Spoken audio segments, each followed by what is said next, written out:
같이 묵상하면서 오늘은 어린이 주일입니다. 어린이 주일이 항상 5월 달인데 5월 첫 주인데 이번에는 5월 7일이 주일이 됐어요. 그래서 4월 30일 날 어린이 주일이 됐습니다.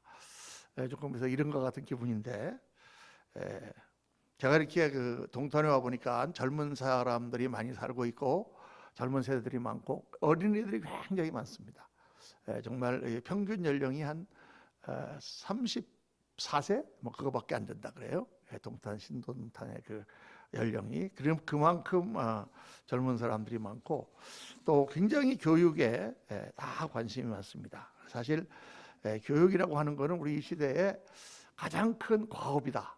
우리 인생의 가장 큰 사명이다. 그렇게 말해도 지나치지 않는 그런 중요한 일이죠. 특별히 오늘 어린이 주일 맞아서 여러분과 함께 이 다니엘서를 묵상하면서 우리가 어떻게 자녀들을 키울 것인가, 또 어떻게 우리 자신이 무장할 것인가를 여러분과 함께 같이 말씀을 묵상해 보기를 원합니다. 오늘 이 시대는 누구나 다 인정하듯이 엄청나게 세속적인 문화, 정말 고상하고 아름답고 이런 것보다는 그냥 세상적인 물질적인 육체적인 현세적인 그런 걸로 가득 차 있는 세상이죠. 정말 시간이 가면 갈수록 점점 더 그런 것을 느끼는 그런 세상입니다. 그런데다가 이 시대의 특징은 매스미디어, 뭐 옛날에는 그저 TV나 라디오, 신문 이 정도였는데 지금은 SNS를 통해서 또 무슨 유튜브라든가 또는 뭐 트위터라든가 다른 그런 여러 가지 방도를 통해서 엄청난 영향력을 받고 있는 그런 세대다. 정말 세속적인 세대다. 더군다나 지난번에 우리가 이 팬데믹이라고 하는 이 코로나 사태를 겪으면서 정말 많은 그 사회적인 어려움과 정말 옛날에 한 번도 느껴보지 못했던 그런 시대, 그것이 지나가면서 새로운 그런 정상이 새로운 것이 되는 소위 말하는 뉴노멀 시대다, 뭐 이런 말을 하는 그런 시대에 우리가 살고 있습니다. 정말 이렇게 세상이 변해갈 때 정말 하나님의 사람들은 어떻게 살아야 될 것인가, 정말 이 하나님이 주신 말씀을 붙들고 사는 우리들은 어떻게 세상을 이길 것인가, 이게 정말 큰 문제가 아닐 수가 없어요. 우리도 그렇지만 우리 자녀들은 더 그렇습니다. 그래서 오늘 이 말씀 가운데 우리가 정말 중요한 하나님 주시는 메시지를 여러분과 함께 묵상해 보려고 합니다. 다니엘과 지금 이 친구들은 어떤 상황이냐 하면 나라가 완전히 다 망했어요. 바벨론이 완전히 초토화가 됐습니다. 그리고 있는 모든 백성들이 다 노예로 끌려갔어요. 포로로. 그리고 전부 두루미가 굴비 깨는지 뭐 모르겠는데 쾌듯이 전부 다 목에다가 쇠사슬을 감고 맨발로 다 왕과 더불어 왕은 두 눈을 뽑히고 끌려갔습니다. 끌려가서 거기서 노예 생활을 하는 그런 상황이에요. 그런 상황 가운데 이 소년들이 왕궁에 뽑힌 것입니다. 이게 대단한 일이죠. 바벨론이라고 하는 그 왕국이 세계 각국에서 이제 끌려온 노예들 중에서 똑똑한 젊은 애들을 뽑아가지고 왕궁에서 그들을 교육시키고 그들을 이제 더 훈련시켜서 인재로 삼으려고 하는 그런 정책을 썼기 때문이에요. 이들의 상황을 한번 생각해 보면은 야, 정말 눌리는 상황이었을 것이다. 그들은 얼마나 지금 초라합니까? 비참합니까? 포로로 잡혀서 망한 나라의 백성으로 와가지고 정말 노예 생활을 하고 있어요, 여러분. 다 귀족들이고 옛날에는 다 그래도 호야호야 살던 그런 사람들인데 지금은 아주 형편없는 노예 생활을 하고 있는데 또 잡혀 끌려온 이 바벨론이라고 하는 이 나라를 보니까 어마무시한 거예요. 이거는요, 이스라엘은 이거에 의하면 완전 촌인 거예요. 바벨론 성이 얼마나 큰지 뭐 옛날 기록에 의하면 200m라 그래요. 200m. 200m면 지금 65층 정도 되는 그런 높이입니다. 여러분, 뭐 65층이 얼마나 높습니까? 우리야 요즘 고층건물을 많이 보지만은 지금으로부터 3000년 전에 그 어마어마한 성, 그 문명, 그 화려한, 그러니까 완전히 주눅이 들 수밖에 없는 거죠. 그런데 그 가운데 특히 이들은 왕궁으로 뽑혀온 거예요. 자, 이 무시무시한 그 왕궁에서 어떻게 살아야 될지도 모르는 그런 상황에서 또 잘하면은 여기서 출세도 할 수 있는 그런 유혹을 받는 이런 상황 가운데 이들이 처해 있는 거예요. 모든 것이 둘러싸여 있는, 지금 우리가 처하고 있는 세상보다도 훨씬 더 반기독교적이고 반하나님적인 그런 세상에 이들은 처해 있는 것입니다. 이런 엄청난 상황 가운데 이 어린 소년들이 그 신앙으로 이 엄청난 바벨론의 권력을 이기고 승리했다. 이게 바벨론 이 다니엘서의 기록 아닙니까?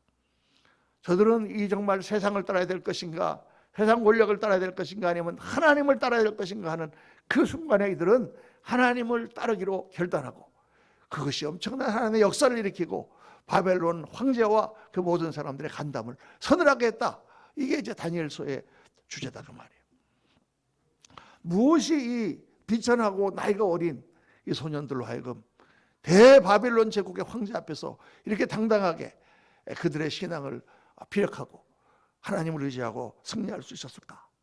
오늘 말씀을 통해서 굉장히 중요한, 우리가 가져야 되고 또 우리 자녀들이 가져야 되는 세 가지 아주 중요한 신앙적인 그런 관점을 우리가 배워야 됩니다. 첫째는 뭐냐면 확실한 자아관이 있었다는 거예요.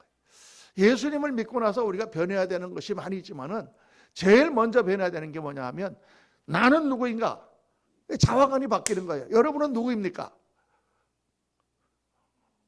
누구시죠? 우리는 하나님의 자녀들이에요. 하나님의 자녀들. 이스라엘 백성들은 누구였습니까? 유대인들은 자기들은 하나님의 택하신 백성이다. 그런 자부심이 있어서 지금까지 있습니다. 지금도 뉴욕에 가보면, 미국에 가보면 유대인들이 전 상황권을 장악하고 있습니다. 아직도 그들은 큰 회사에서 일할 때도 머리에다가 딱 이 맛자르라고 하는 빵떡을 딱 씁니다. 나는 유대인이다. 어렸을 때부터 교육합니다. 너는 하나님의 택한 백성이야. You are the chosen people of God. 딱 그렇게 말합니다. 그러니까 그 자부심이, 그들은 그걸 가지고 공부하고 그걸 가지고 생각하고 다른 사람하고 자기는 다르다는 거예요. 이게 다니엘 시대부터 확고한 자아관이 있었다는 것입니다. 이 자아관이 자기의 인생을 결정해요. 우리 행동을 결정해요. 내가 목사다라고 하는 자아관을 갖고 있기 때문에 나는 어디 가서도 누가 뭐라 그래도 함부로 싸울 수가 없습니다. 욕을 할 수도 없습니다. 또 함부로 이렇게 천한 짓을 할 수가 없어요. 나는 목사라고 하는 자아관을 갖고 있기 때문에. 그러나 내가 그렇지 않고 내가 길에서 그냥 노숙자다라는 자아상을 갖고 있는 사람은 어디 가든지 노숙자 같은 생활을 하는 거예요. 내가 귀하다고 생각하는 사람은 어디 가서든지 귀한 일만 하고 귀한 말만 합니다. 내가 천하다고 생각하는 사람은 막 아무렇게나 인생을 망치는 거예요. 그래서 옛날부터 교육을 그렇게 시켰어요, 여러분. 제일 아이들에게 가르칠 때 중요한 게 뭐냐면 그들에게 올바른 자화상을 심어주는 거예요. 너는 막 귀한 사람이야. 너는 막 괜찮은 사람이야. 이걸 키워줘야 되는 거예요. 그래서 옛날에 조선시대 때도 양반들이 어떻게 가르쳤습니까? 너는 이마 양반이야. 어디 뛰어다녀? 양반이 걸어다녀야지.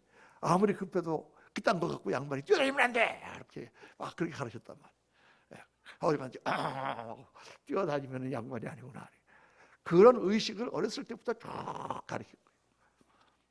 상놈은 마찬가지로 너희는 상민이야.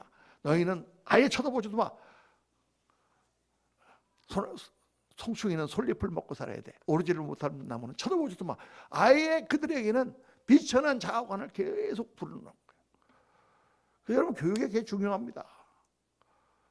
우리 정장로님은 다 학사장교로 장교교육을 받으셨지만은 저는 장교를 안 가봤죠. 모르겠는데 장교 갔다 오신 분이 그러더라고.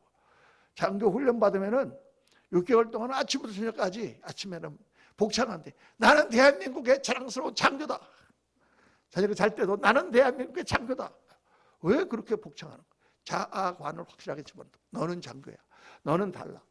너는 새병이야. 달라. 너는 지도자야. 이걸 집어넣어주는 거예요. 그 의식 가운데 우리가 그렇게 행동을 하게 되는 것입니다. 여러분, 요즘에 뭐 청소년들 사이에 마약이 막 통행한다 그러고 점점 비행 청소년이 항상 있습니다. 날아다니는 아이들은 항상 있는데 비행 청소년을 이렇게 미국에서 이렇게 보면서 걔들을 해보면은 특징이 있어요.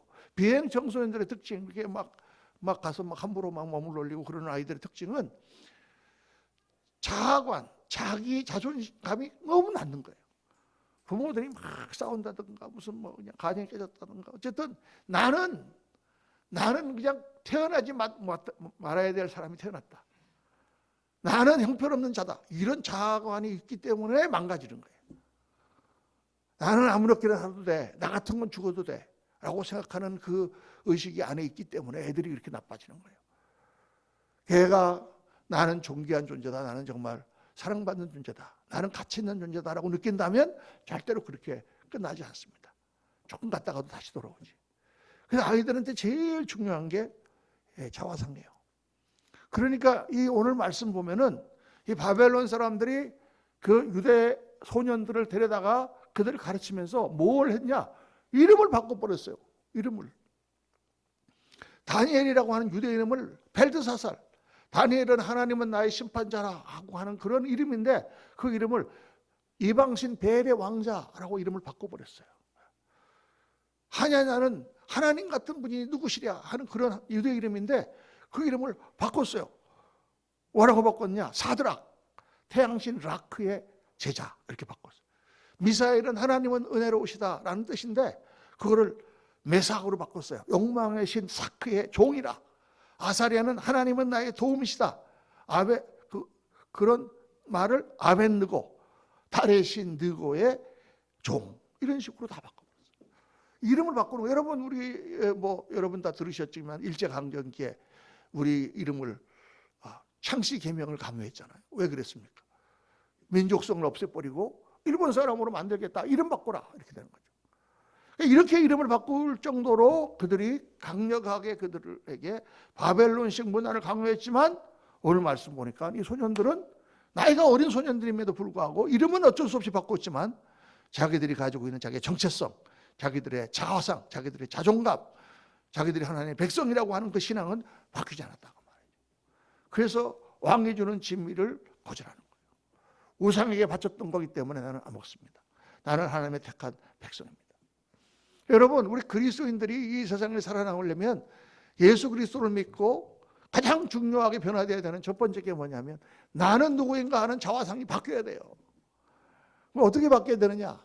여러 가지가 있겠지만 오늘 말씀 가운데 제가 특별히 오늘 새벽에 이 말씀을 받고 얼마나 감사했는지 몰라요. 나는 하나님의 사랑받는 사람이다.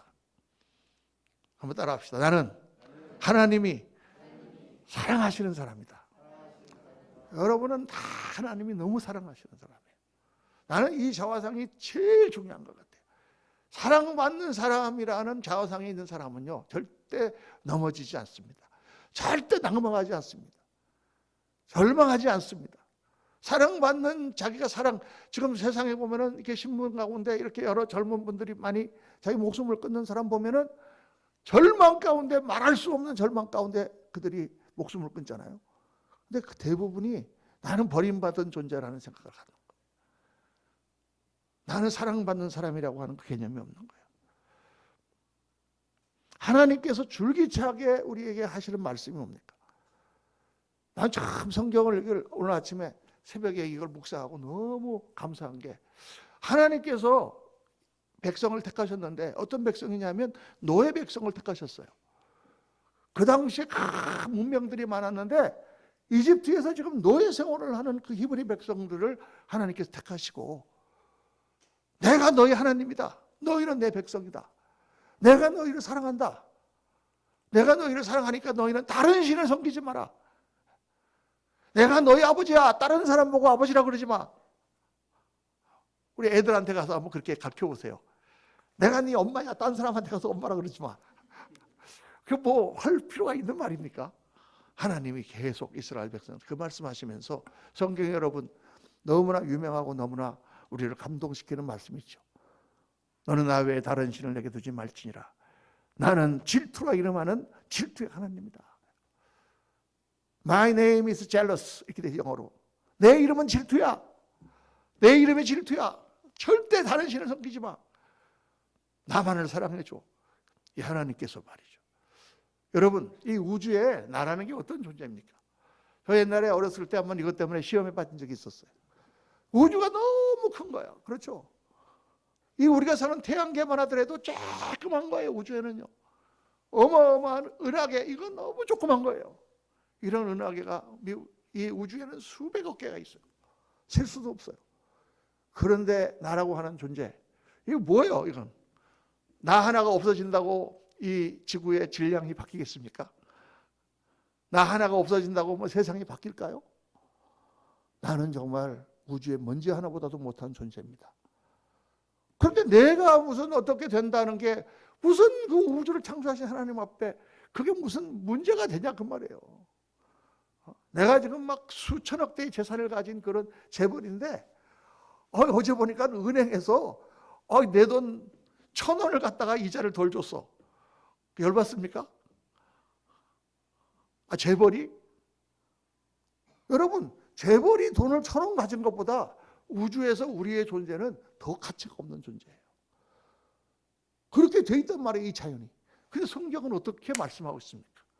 우리 한 사람 한 사람을 공들여서 하나님 지으시고 우리 코에다가 하나님의 영을 불어넣으시고 우리를 사랑하시되 지극히 사랑하시고 우리를 구하기 위해서 그 아들이 이 땅에 오셔서 십자가를 지고 우리를 죽으신 그런 사람들이다. 너희는 아무리 세상에서는 작고 먼지 같은데 하나님은 너희를 너무 사랑하셔서 너희가 하나님으로부터 딴 눈을 팔면 가슴이 무너지고 불타는 것 같고 질투심이 일어난다. 이렇게 표현을 하셨단 말이에요. 그 하나님을 여러분 가만히 보세요. 내가 뭐 나까짓 게 뭔데 이렇게 하나님이 나를 사랑하시나. 여러분 한 분 한 분을 하나님 그렇게 사랑하시는 줄로 믿으시기를 바랍니다. 그러니까 믿어야 되는 게 아니라 이거를 계속 묵상하고 계속 감사해야 돼요. 그렇게 우리를 구원하셨어요. 여러분 한 분 한 분을 그렇게 다 끌어다가 여기 앉혀놓으신 거예요. 이게 참 놀라운 사실입니다. 그래서 구약의 이스라엘 백성들에게 계속 하나님은 너는 내 아들이라, 너는 내 백성이라. 이사야서에 보면은 내가 네 남편이라. 내가 남편같이 너를 사랑한다. 너는 내 소시적에 얻은 내 아내다. 젊었을 때 얻은 그렇게 사랑하던 아내다. 계속 그 말씀해요. 이사야 43장 보면은 불 가운데로 들어갈지라도 두려워하지 말라. 물 가운데 갈지라도 두려워하지 말라. 물이 너를 함몰치 못한다. 불이 너를 사하지 못한다. 왜냐? 너는 내 것이기 때문에. 내가 너를 보배롭고 존귀하게 여겼다. 너는 내 것이라. 계속 말씀하세요. 그 노예 백성들을. 그렇게 우상만 섬기고 그렇게 하나님 앞에 말을 듣지 않고 그렇게 불순종해서 징벌을 받는 그 백성들을 보면서 내가 너희를 사랑하였노라. 내가 너희를 사랑하였노라.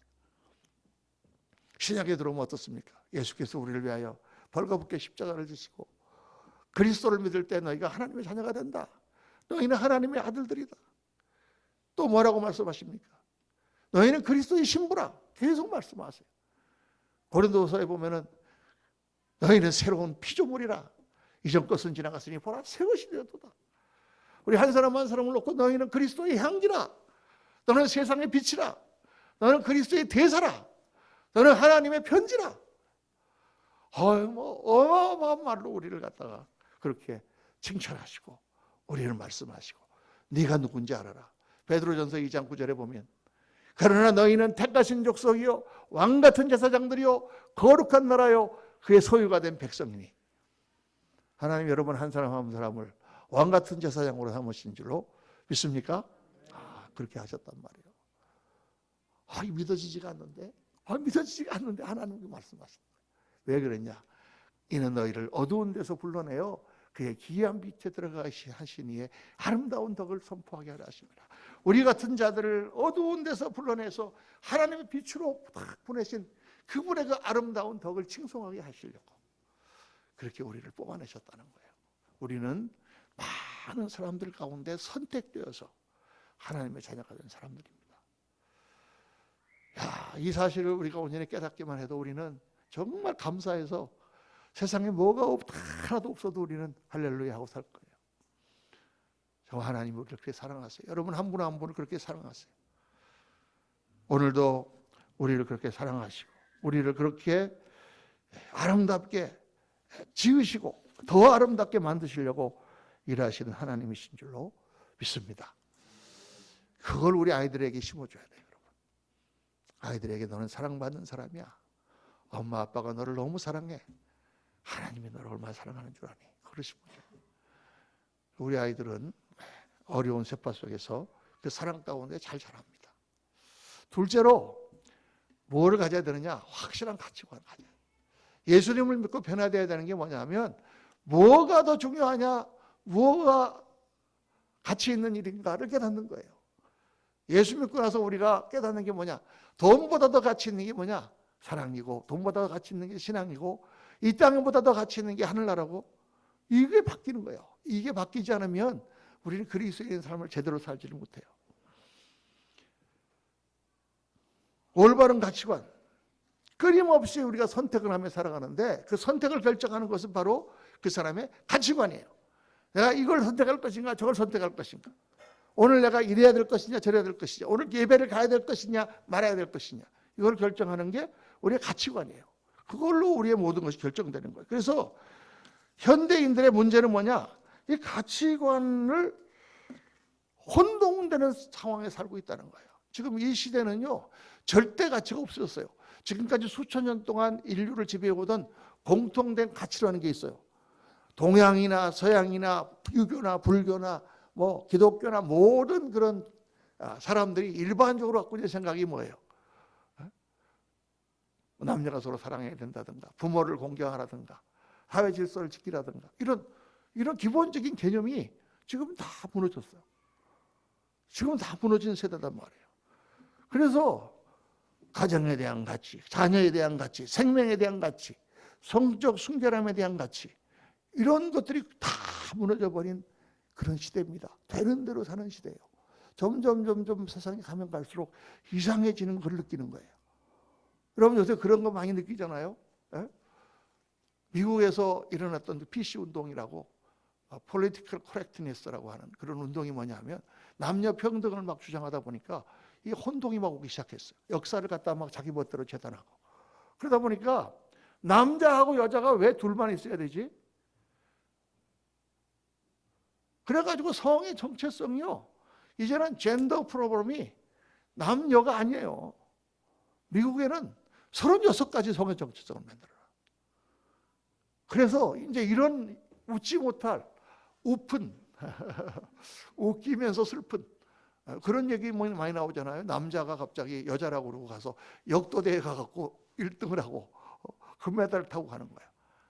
내가 지금 남자인데 가서 목욕탕 주인한테 가갖고, 저는 겉으로는 남자처럼 보이지만 전 속으로 여자라고 생각하고 있습니다. 나는 여자입니다. 그럼 몇 통에 집어넣어 줘야 돼. 그래가지고 막 LA에 있는 목욕탕에서 난리가 났잖아요. 주인이 안 된다고 그러니까 그거 가지고 막 소송을 걸고 막 그래가지고 이거는 성차별이다.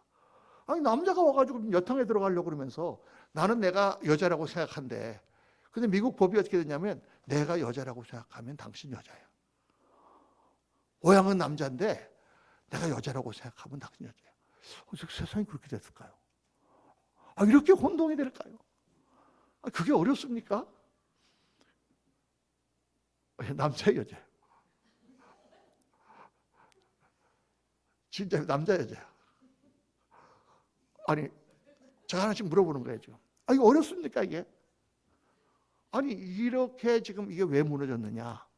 지금 1970년대부터 쭉 오면서 세대가 바뀌어 X세대, 그다음에 무슨 뭐 Y세대, 그러다가 MZ세대, M 밀레니얼, G 그러면은 2000년 이후에 이러면서 지금 이 세계가 화성적으로 혼돈에 빠지는 거예요. 혼돈에 빠지는데 그 혼돈을 다 종합해 보면은 세 가지 현상이 있어요, 여러분. 첫째는 뭐냐? 상대주의예요.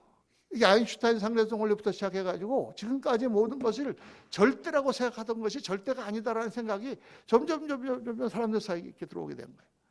그리고 모든 것이 상대적이야. 절대는 없어. 둘째는 뭐냐? 무신론이에요. 하나님이 없어. 하나님이 없고 인본주의가 그 하나님이 없는 자리를 차지했는데 그 인본주의가 아주 이상하게 개인주의로 돼버린 거예요. 그래서 개인이 더 중요해. 옛날에는 내가 희생해서 가정을 세우자, 내가 희생해서 국가를 세우자, 내가 희생해서 회사를 세우자. 요즘은 없었어요. 회사가 아무리 잘 돼도 개인이 안 되면 안 돼. 나라가 아무리 부흥해도 그것 때문에 고통받는 사람이 있으면 안 돼. 여러분 안 그렇습니까? 시대가 바뀌었어요. 개인이 더 중요해요. 그리고 이런 개념이 오다 보니까 개인이 아무 생각을 해도 상관없어. 1960년대부터 큰 세계사적인 흐름이 하나 있는데 그게 뭐냐면 해체주의라는 거예요. 기존에 갖고 있는 모든 이성적인 틀을 다 해체해야 된다. 공자 다 부셔버리고, 철학 다 부셔버리고, 옛날에 위인 다 부셔버리고, 집도 막 이상하게 짓고, 똑바로 안 짓고 이상하게 이렇게 짓고. 멋있지? 하나도 안 멋있는데. 그런 사상이 지금 퍼져가지고 사람들은 완전히 혼돈이 일어나 버리는 세상에 살게 됐다. 세 번째는 뭐냐? 감성주의. 감성이 이성을 앞지른다는 거예요. 그러니까 모든 것을 지금 보세요. 가만히 보면 우리도요, 예수 믿는 사람들이지만 은연중에 꽤 빠져 있어요. 옛날에 어떤 사람을 갖다가 내가 좋아했어요. 그런데 여러 가지 조건으로 볼 때 절대 그 사람하고 결혼해서는 안 돼. 그러면 옛날에는 부모들이 반대하잖아요. 부모들의 생각은 뭐예요?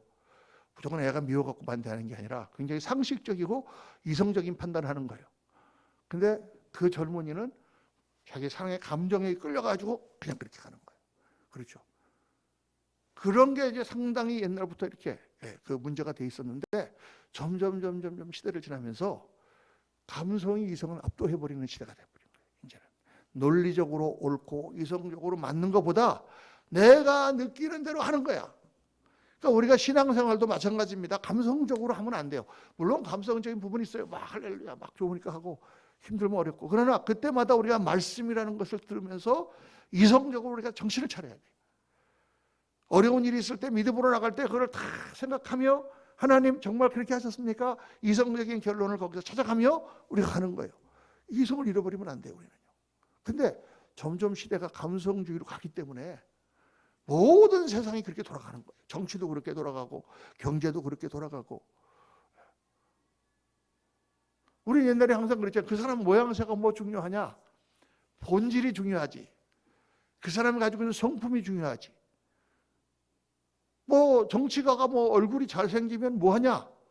그 사람이 올바른 정치를 할 수 있어야지. 요즘은 아니라니까요. 정치를 잘하고 못하고는 일단 떠나서 일단 잘생기고 봐야 돼.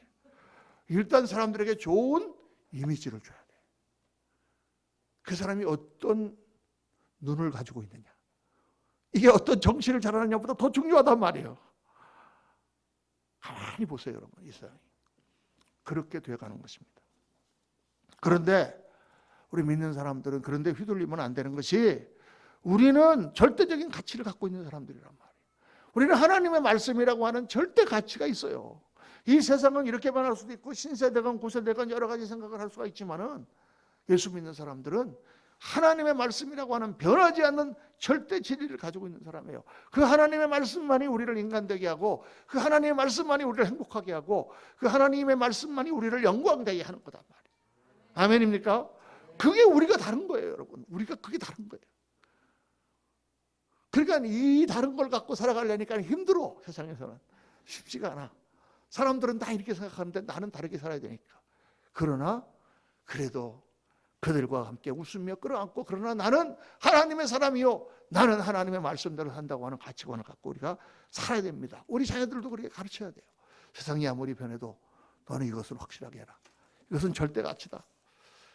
이게 우리를 풍요롭게 하는 것이다 말이에요.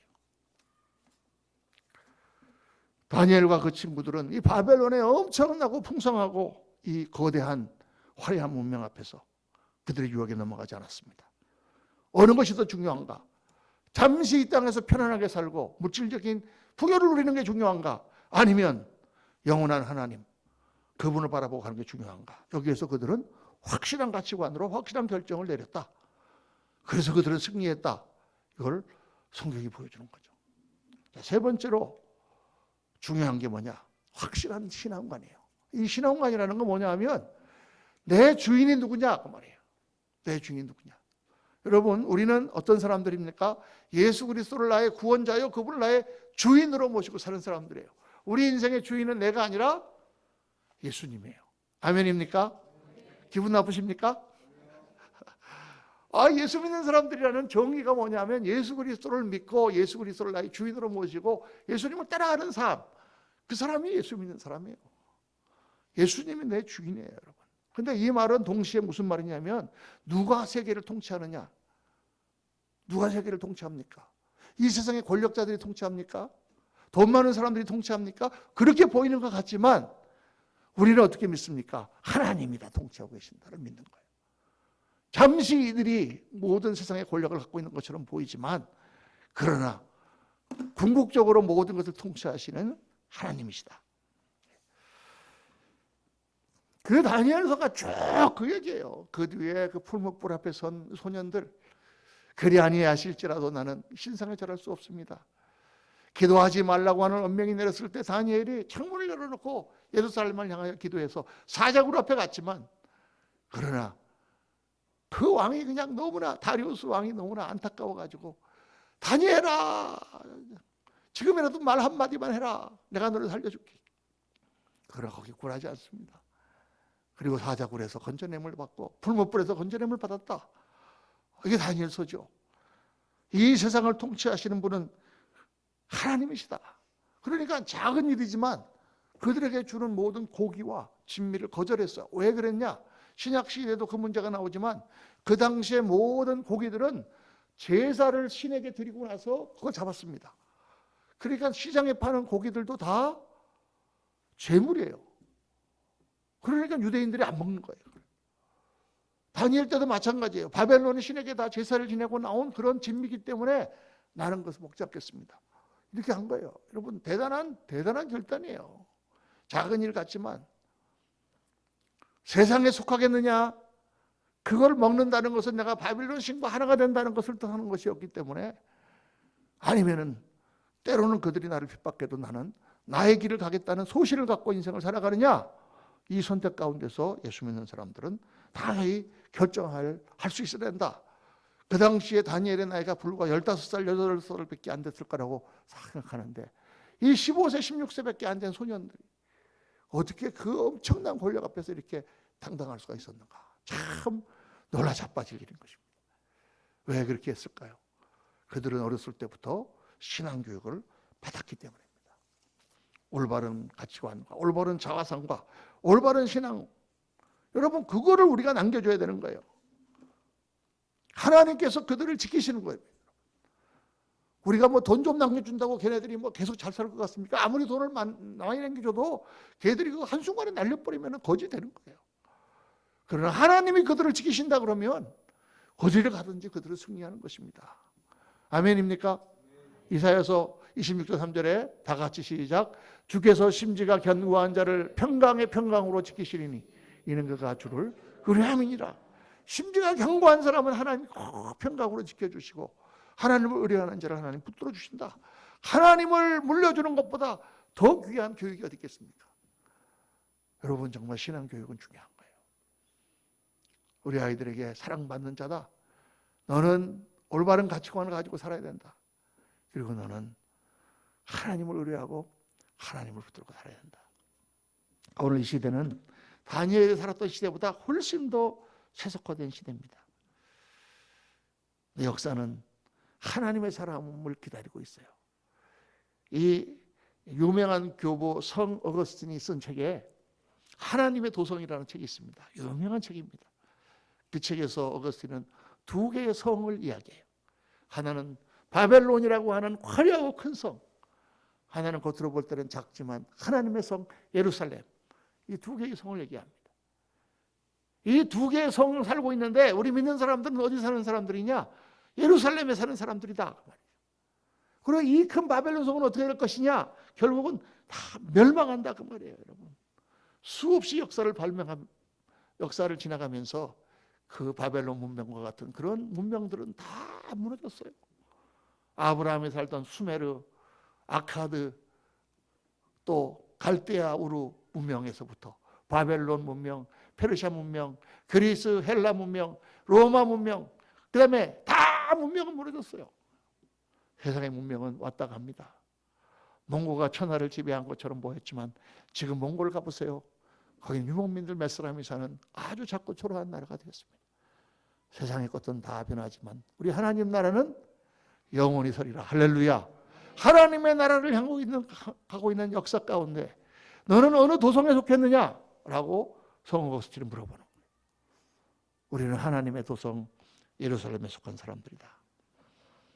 하나님께서는 바벨론 그 문명 속에 빠진 이스라엘 백성들 가운데 어린 소년들을 택하시고 그들을 통해서 하나님의 통치를 나타내셨습니다. 오늘 이 세속 문화를 한탄하지 말고 우리는 세상의 빛이라.